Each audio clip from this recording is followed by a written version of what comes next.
ما هو شفاء ورحمة للمؤمنين ولا يزيد الظالمين إلا خسارا. صدق الله مولانا العظيم وبلغنا رسوله النبي الأمين المتين المعين الكريم. برادران اسلام، عرض و معروض سے قبل آئیے ہم اور آپ سب سے پہلے اپنے آقا و مولا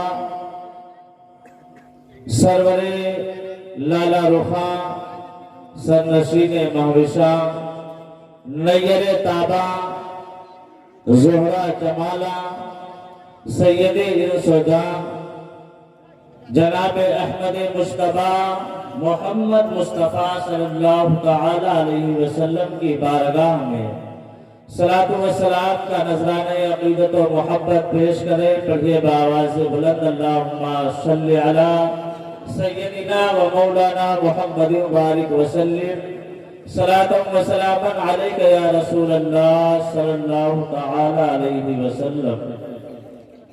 حضرات گرامی، مجھے کافی افسوس ہو رہا ہے. اشتہارات دیکھتا ہوں جلسوں کے تو خوشی محسوس ہوتی ہے، لیکن جب زمینی سطح پر اتر کے جلسے میں شرکت کرتا ہوں تو مجھے بڑا افسوس معلوم پڑتا ہے کہ اتنے دنوں سے اتنی لمبی شہرت، اور حال یہ ہے کہ ہمارے جلسے کے اندر بیٹھنے والوں کی تعداد میں یہ بھاری قلت، یہی سب سے بڑی اس وقت ہے ہماری علت. اسی لیے ہم ہو رہے ہیں ہر جگہ صاحب ذلت. ہمیں تو ایسا معلوم پڑتا ہے کہ اس میں دن گھروا کے اکثر لوگ ابھی نہیں آئے. جلسہ اتنی دیر میں شروع کیا گیا اور اس کے بعد بھی وہ لوگ اپنے اپنے گھروں پر بیٹھے ہیں. جب ایسا ہی کرنا ہو تو جلسے کے انعقاد کا مقصد کیا ہے؟ جلسے کیوں کروائے جاتے ہیں؟ جلسوں کی ہیڈنگ اصلاح معاشرہ، اصلاح معاشرہ. لیکن حال یہ ہے کہ ہمارے یہاں اصلاح کے نام پر کھلونا جو ہے پبلک کے سامنے پیش کیا جاتا ہے.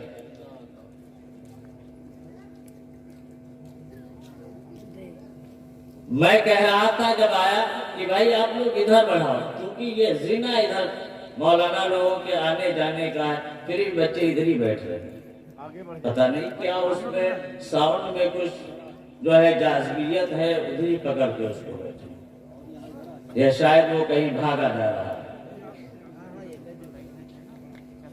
اچھا چلیے، آپ نے ہمارے علم میں اضافہ فرمایا، شکریہ، جزاک اللہ خیرن فی الدنیا والآخرہ.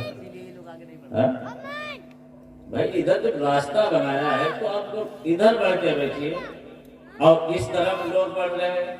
سامنے بیٹھو نا. جو امام کے سامنے ہوتا ہے نماز کا، جماعت کا ثواب سب سے زیادہ اس کو ملتا ہے.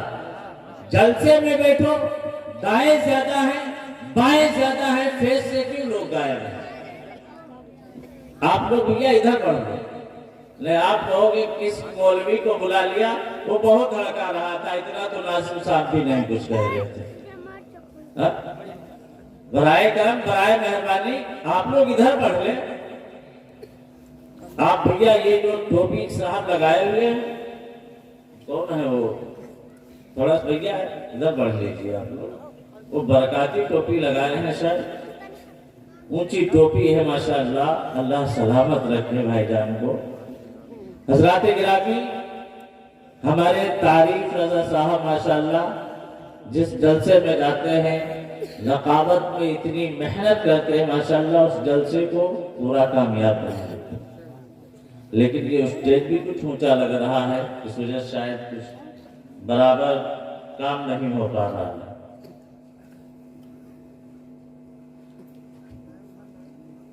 اور اسٹیج پر دیکھ رہے ہیں ایسے ایسے شاعر لوگ بیٹھے ہوئے ہیں، شاید آپ یہ سوچیں کہ کتنی جلدی یہ ختم کریں اور ہم ان کو سنیں۔ اس وجہ سے میں زیادہ ٹائم بھی نہیں لوں گا، لیکن تھوڑی دیر تو آپ کو برداشت کرنا ہی ہوگا۔ میں تو دیکھتا ہوں لوگ نعتیہ اشعار لپک لپک کر کے سنتے ہیں اور تقریر کے درمیان آئیں شائیں بائیں یہی سب ہونے لگتا ہے۔ پھر کہتے ہیں کہ جلسے سے ہمیں کچھ پیغام نہیں ملا، آپ پیغام لینا نہیں چاہتے ہیں۔ ہم تو مائل کا کرم ہے کوئی سائل ہی نہیں، ہم تو مائل کا کرم ہے کوئی سائل ہی نہیں، راہ دکھلائیں کسے کوئی راہ ربے منزل ہی نہیں، راہ دکھلائیں کسے کوئی راہ ربے منزل ہی نہیں۔ برادران ملت اسلامیہ، یہاں کے جن علماء کرام نے یہ جلسہ سجایا ہے، محنتیں کی ہیں، مولانا محسن رضا، مولانا شہزاد عالم صاحب، اب تو یہ بھی المیہ چل رہا ہے کہ جب تک سب لوگ خطبے نہ پڑھو تو جب بھی لوگوں کو اچھا نہیں لگتا۔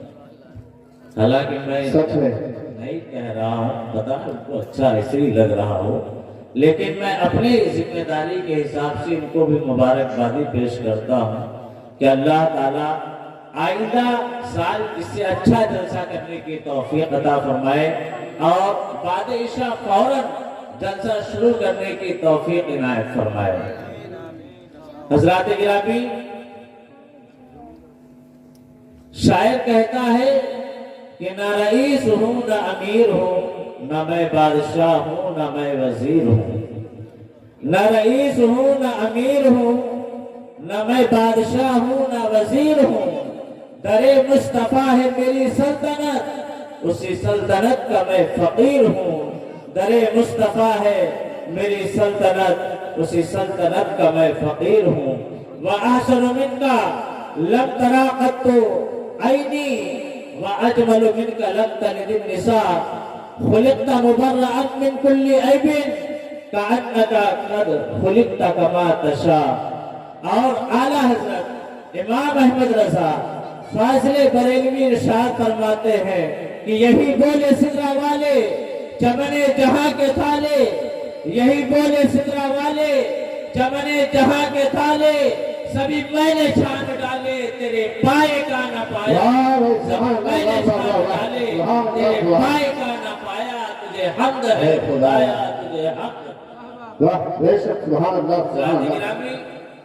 میں نے قرآن عظیم کی جس آیت مقدسہ کو موضوع سخن قرار دیا، اس میں اللہ تبارک و تعالی ارشاد فرماتا ہے وَنُنَزِّلُ مِنَ الْقُرْآنِ مَا هُوَ شِفَاءٌ وَرَحْمَةٌ لِّلْمُؤْمِنِينَ۔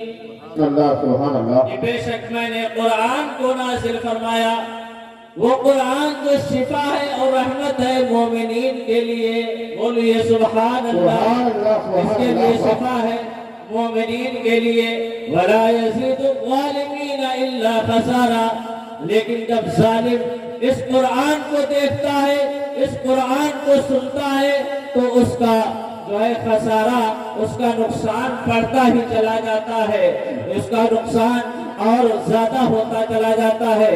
حضرات گرامی، یہ وہ قرآن ہے، کہیں تو اللہ تبارک و تعالیٰ نے ارشاد فرمایا کہ وَيُهْدِي بِهِ كَثِيرًا وَيُضِلُّ بِهِ كَثِيرًا، کہ یہی وہ قرآن ہے جس کو پڑھ کر کے لوگ ہدایت یافتہ ہوتے ہیں، یہی وہ قرآن ہے جس کو پڑھ کر کے لوگ گمراہ ہو جاتے ہیں۔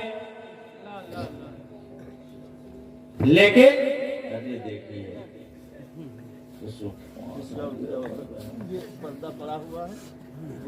قرآن سے ہدایت حاصل کرنے کے لیے ہمارے دل کا اچھا ہونا شرط ہے۔ کہیں پر قرآن خود کہتا ہے کہ اس سے ہدایت یافتہ جو ہے مومنین ہوں گے، اس سے ہدایت یافتہ متقین ہوں گے۔ تو حضرات گرامی، آج مسلمان کا رشتہ قرآن سے کتنا ٹوٹ چکا ہے، آج مسلمان کے پاس قرآن پڑھنے کا وقت نہیں ہے. آج مسلمان کے پاس جو ہے قرآن اٹھا کر کے جو ہے اسٹڈی کرنے کا وقت نہیں ہے. آج جب مسلمان پریشان ہو جاتا ہے تو کہیں کسی عالم یا عامل کے پاس کا جاتا ہے اور کہتا ہے کہ مولانا صاحب کوئی تعویذ بنا کر کے دے دیجئے تاکہ ہماری دکان کے اندر برکت ہونے لگے, ہمارے مکان کے اندر برکت ہونے لگے. ارے مسلمان, اس قرآن نے تجھے یہ نہیں بتایا تھا, یہ قرآن تو تجھے خود بتا رہا تھا کہ میں خود رحمت اور شفا بن کر کے آیا ہوں, تو مجھے پڑھ, انشاءاللہ تیری جو ہے دکان کے اندر بھی برکت ہوگی اور تیرے مکان کے اندر بھی. سبحان اللہ, واہ بھائی واہ, بے شک سبحان اللہ. اور قرآن کی جو تعلیم دیتا ہے, جو قرآن پڑھتا ہے, جو قرآن پڑھاتا ہے, اس کے بارے میں میرے آقا ارشاد فرماتے ہیں خیرکم من تعلم القرآن وعلمہ, کہ تم میں سب سے بہترین انسان وہ ہے جو قرآن پڑھتا ہے اور لوگوں کو قرآن پڑھاتا ہے. وہ زمانے میں معزز تھے مسلمان ہو کر, وہ زمانے میں معزز تھے مسلمان ہو کر, اور ہم خار ہوئے تاریخ قرآن ہو کر. آج مسلمان قرآن نہیں پڑھ رہا ہے, آج مسلمان اپنے آپ کو اچھا ہونے کا گمان کرتا ہے. اگر تم دنیا میں اچھے بھی ہو گئے تو تمہاری وہ اچھائی آخرت میں کامیاب آنے والی نہیں ہے. وہی اچھا ہوگا جس کو اللہ کا قرآن اچھا کہے, جس کو میرے آقا اچھا کہے. تو جو قرآن پڑھتا ہے وہ دنیا میں بھی کامیاب ہوتا ہے اور آخرت میں بھی کامیاب ہوتا ہے. نعرے تکبیر, نعرے تکبیر, نعرے رسالت, مسلک اعلیٰ حضرت جشن غوث الورا. نعرے تکبیر, نعرے رسالت, واہ سبحان اللہ. حضرات گرامی, آج اگر کوئی شخص قرآن پڑھتا ہے, ماہر ہوتا ہے قرآن پڑھنے کے اندر, جیسے کہ یہاں میں ابھی بتایا استاد القرآ قاری اجمل صاحب, یہ ماشاءاللہ قرآن پڑھنے میں ماہر ہے. اور ایک وہ بندہ جو قرآن پڑھنے میں ماہر تو نہیں ہے, حد تو یہ ہے کہ اس کی زبان میں لکنت ہے. وہ جب حمزہ نکالتا اس طریقے سے توتلا جاتا ہے, اس کی زبان میں لکنت ہوا کرتی ہے. بتائیے میرے آقا علیہ السلام نے اس کے بارے میں کیا ارشاد فرمایا ہے. حضرت امی عائشہ صدیقہ رضی اللہ تعالیٰ عنہا ارشاد فرماتی ہے, میرے آقا نے ارشاد فرمایا الماہر بالقرآن مع السفرۃ الکرام البررہ والذی یقرأ القرآن ویتتعتع فیہ وعلیہ شاق له اجران, رواہ البخاری و مسلم. میرے آقا ارشاد فرماتے ہیں کہ جو بندہ قرآن پڑھنے میں ماہر ہوا کرتا ہے اس کا جو ہے قیامت کے دن مصاحبت, قیامت کے دن وہ معزز فرشتوں کے ساتھ ہوگا. اور وہ بندہ جو قرآن پڑھتا ہے لیکن اس کی زبان کے اندر لکنت ہے, قرآن پڑھتے ہوئے ہکلا جاتا ہے اور یہ ہکلانا اس کے اوپر دشوار ہے. میرے آقا ارشاد فرماتے ہیں اللہ تبارک و تعالیٰ اس کو جو ہے ڈبل ثواب عطا. واہ بھائی واہ, کیا کہتے ہیں, سبحان اللہ. ایسا اس لیے, ایک تو اس لیے کہ قرآن پڑھتا ہے, پڑھنے کا سبب. دوسرے جو اس کو مشقت ہو رہی ہے, جو ہکلا رہا ہے, الفاظ نہیں نکل رہے ہیں, بار بار نکالنے کی کوشش کر رہا ہے, اس محنت کی وجہ سے اللہ تبارک و تعالیٰ اس کو جو ہے ڈبل ثواب عطا فرماتا ہے. ہے کوئی دنیا کے اندر کوئی ایسی کتاب کہ جس کا پڑھنے والا اگر ہکلا ہو تو اس کو ڈبل ثواب ملتا ہو؟ اگر وہ کوئی کتاب ہے دنیا کے اندر تو محض اور واحد اللہ تبارک و تعالیٰ کی کتاب ہے.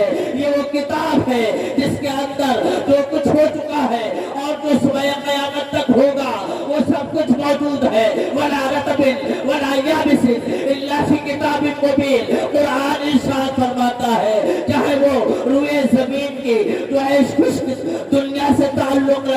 والی ہو یا سمندری دنیا سے تعلق رکھنے والی ہو، ہر چیز کا واضح بیان قرآن کے اندر موجود ہے۔ سبحان اللہ سبحان اللہ سبحان اللہ ماشاء اللہ۔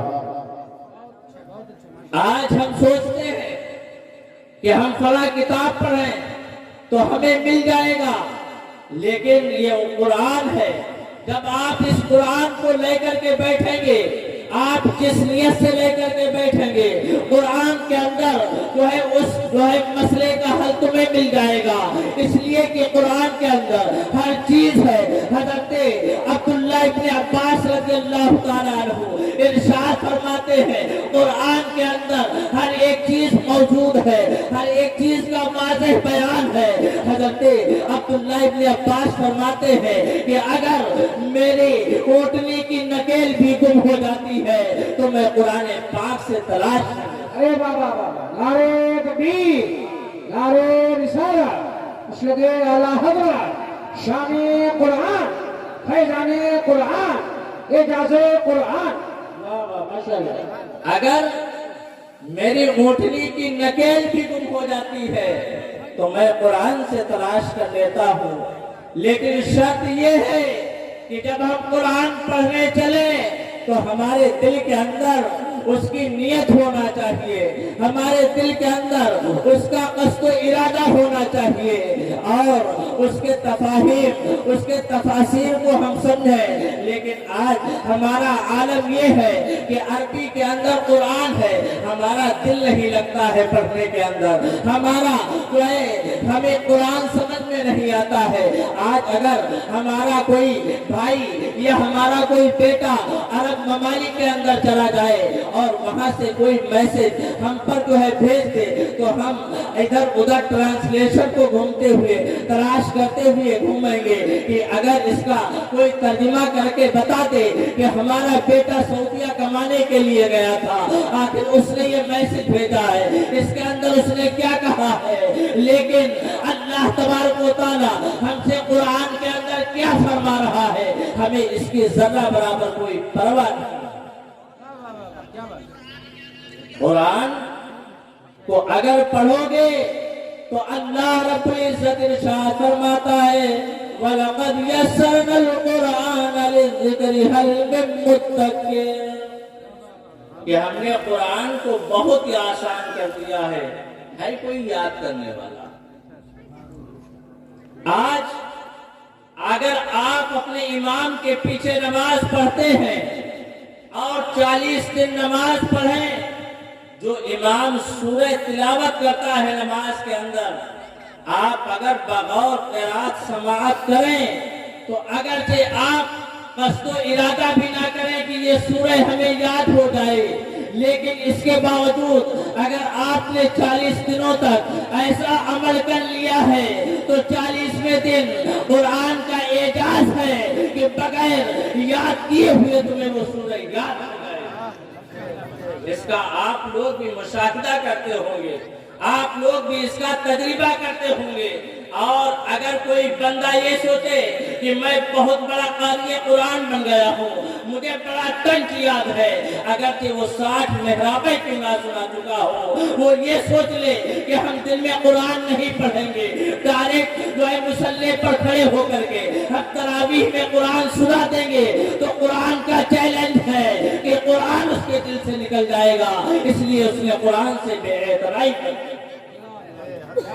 قرآن اس طریقے سے سینوں سے نکل جاتا ہے جیسے کوئی اونٹ جب وہ اس کی نکیل کھول لی جاتی ہے تو وہ وہاں سے راہ فرار اختیار کر جاتا ہے۔ اگر قرآن سے آپ نے ذرہ برابر بے اعتنائی برتی تو قرآن آپ کے پاس رکنے والا نہیں ہے۔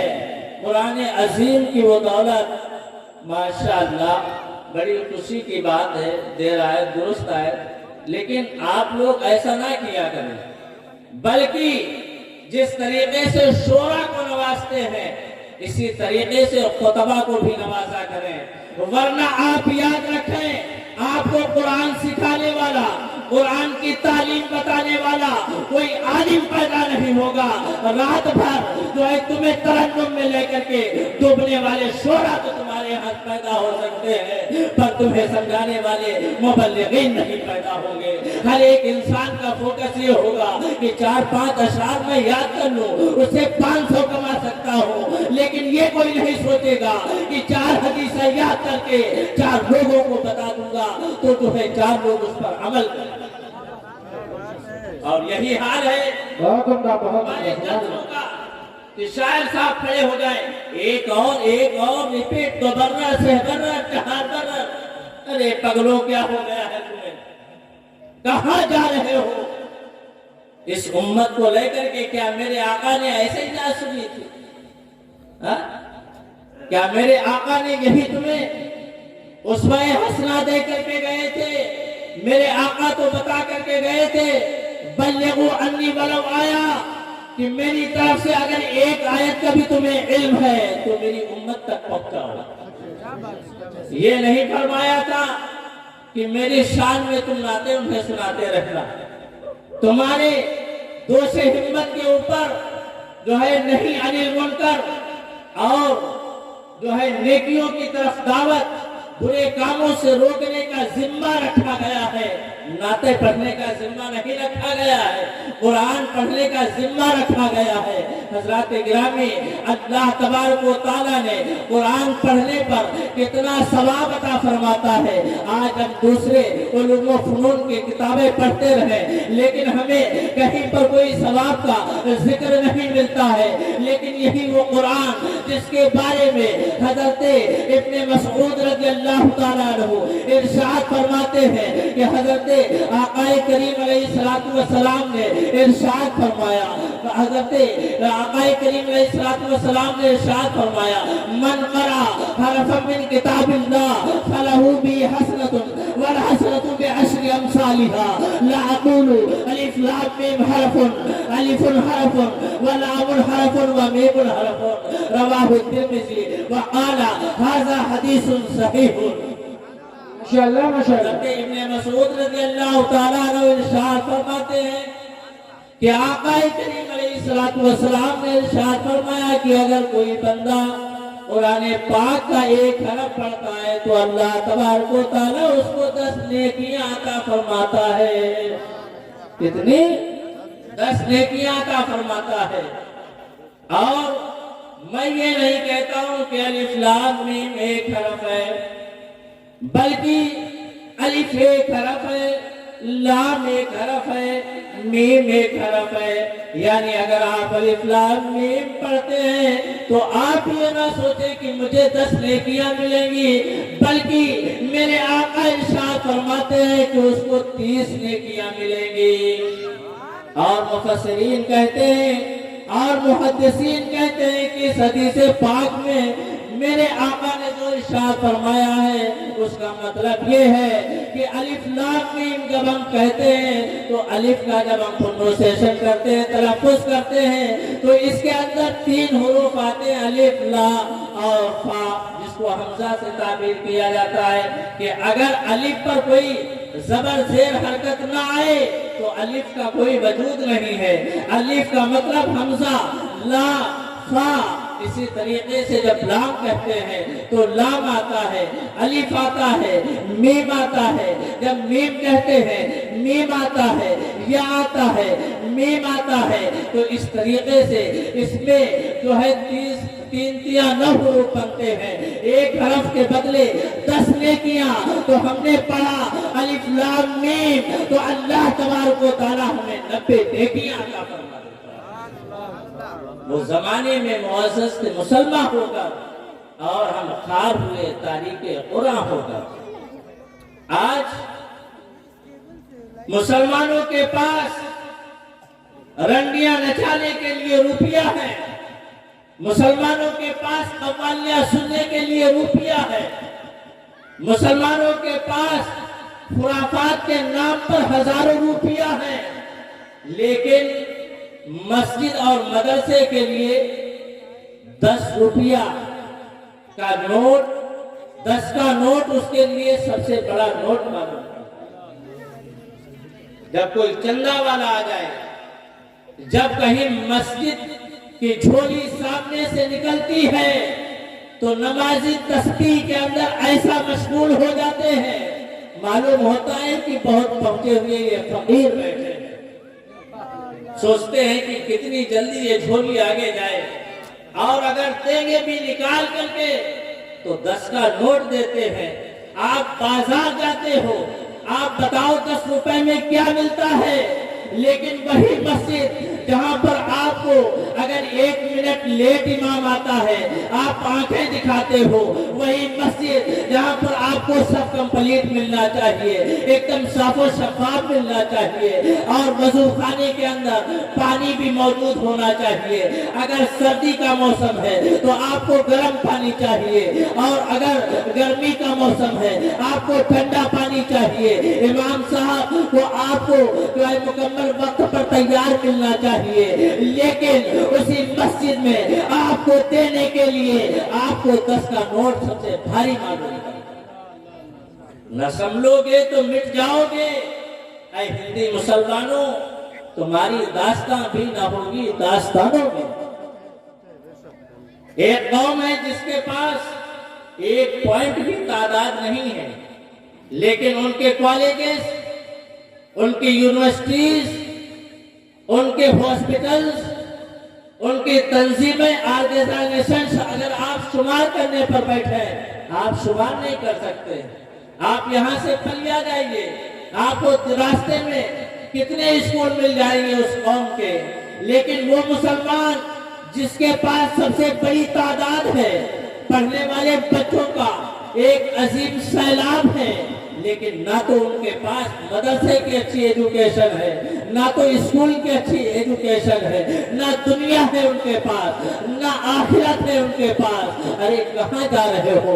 اپنے بچوں کو تعلیم سکھاؤ، ورنہ زمانہ اب ایسی چال چل رہا ہے، اب وہ وقت نہیں رہا کہ آپ میدان میں نکل کر کے آئے، اب وہ وقت آ چکا ہے۔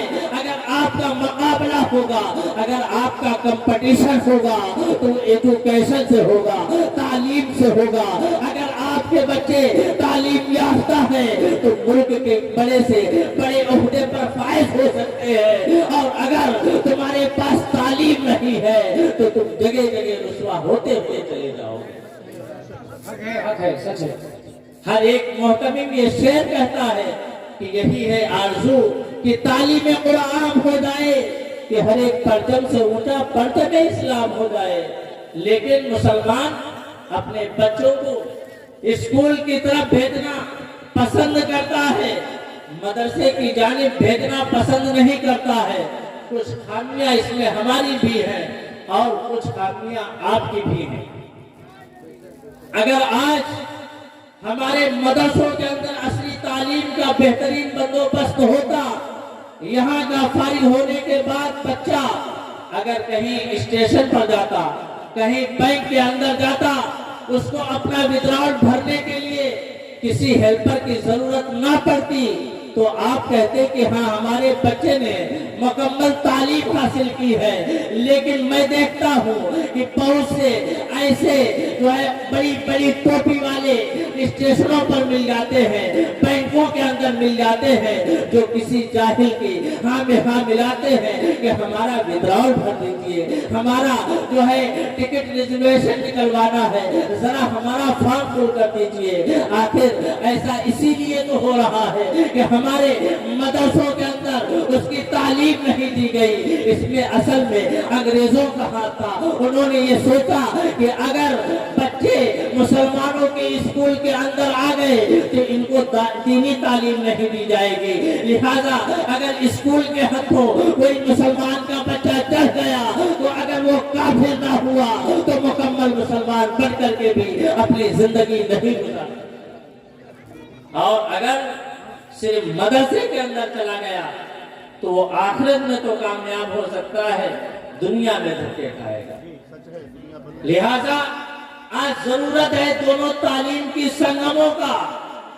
جہاں دونوں تعلیمیں ہوں گی وہی آپ کے بچے کامیاب ہوں گے، اور بغیر تعلیم کے آپ کامیاب نہیں ہو سکتے ہیں۔ حضرات گرامی، میں صرف ایک واقعہ حضرت امام شافعی رحمۃ اللہ علیہ کا سنانا چاہتا ہوں۔